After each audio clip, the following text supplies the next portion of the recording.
Paix et joie. Voilà, nous arrivons au troisième dimanche de l'Avent, qu'on appelle aussi le dimanche des Godetés. En fait, le mot Godété veut dire, latin veut dire réjouissez-vous. En fait, ce chant Godété, c'est un chant en latin qui est chanté lorsque les officiants rentrent dans l'église pour officier la messe.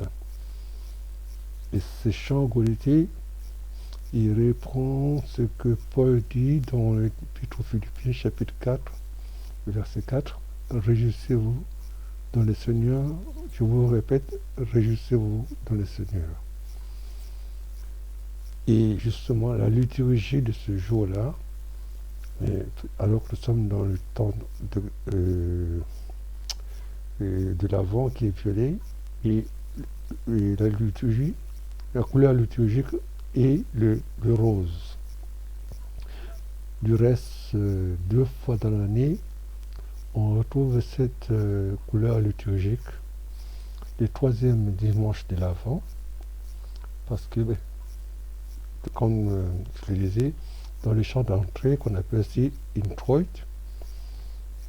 nous chantons Godété, mais on le retrouve aussi le quatrième dimanche de Carême. Et la liturgie et la couleur liturgique est le rose, parce qu'on chante le chant littéraire qui veut dire réjouis-toi. Pourquoi on se réjouit dans les deux cas? Dans le premier cas, on se réjouit parce que le Messie arrive. Donc on se prépare, on va entrer dans la joie parce que le Sauveur va arriver. En fait, le troisième dimanche de l'Avent précède, il nous reste au plus une semaine, entre une semaine, 14 jours, pour que l'enfant Jésus vienne, lui le Messie. On chante venez divin Messie, alors que nous l'attendons, le Sauveur.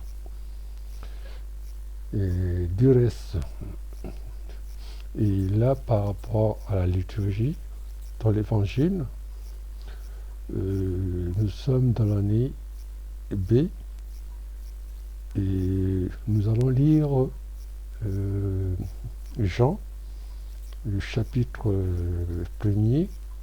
Donc on va prendre une partie du prologue, c'est-à-dire le verset 6 jusqu'à 8 du chapitre 1er, et puis qui va continuer le verset 19 à 28. Et dans ce passage de l'Évangile, en fait, c'est le témoignage de Jean-Baptiste par rapport à Jésus. Alors, Jean-Baptiste annonce qu'il n'est pas le Messie, et il dit que celui qui vient après lui, il n'est pas digne de défaire ses chaussures. Et puis, il va dire aussi que c'est lui qui va baptiser, lui est baptisé dans l'eau, mais c'est lui qui va baptiser dans le Saint-Esprit. Et il rajoute une parole qui est importante, qu'on reprend chaque dimanche à chaque Eucharistie, pendant l'Agnus Dei. Et voici l'agneau de Dieu qui vient enlever le péché du monde, qui vient sauver le monde. Alors, c'est particulier pour l'année B, parce qu'en fait, Marc n'a pas écrit ces passages du témoignage de Jean-Baptiste sur Jésus.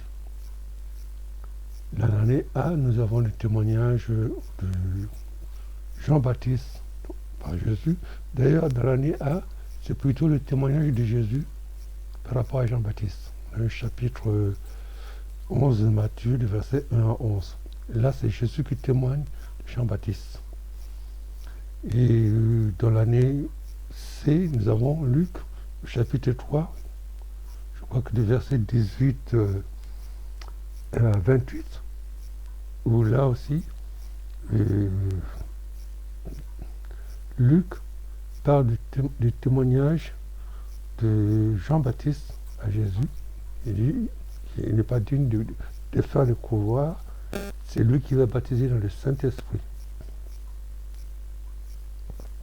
Voilà ce que je voulais vous dire par rapport à ce temps de Gaudété qui en fait qui nous prépare à la joie.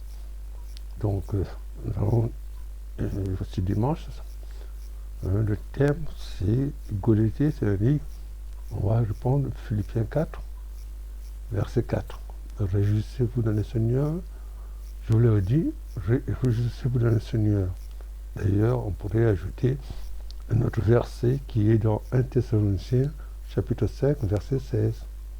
Soyez toujours joyeux dans le Seigneur. Voilà. Donc, pour ces dimanches, pour ce troisième dimanche de l'Avent, qu'on appelle dimanche de Gaudété, réjouissez-vous. Le Seigneur vient. Donc, c'est comme un enfant qui rentre à la maison. On est dans la joie. On l'attend. Voilà. Nous continuons nos pas à pas. Que le Seigneur nous bénisse. Et à bientôt.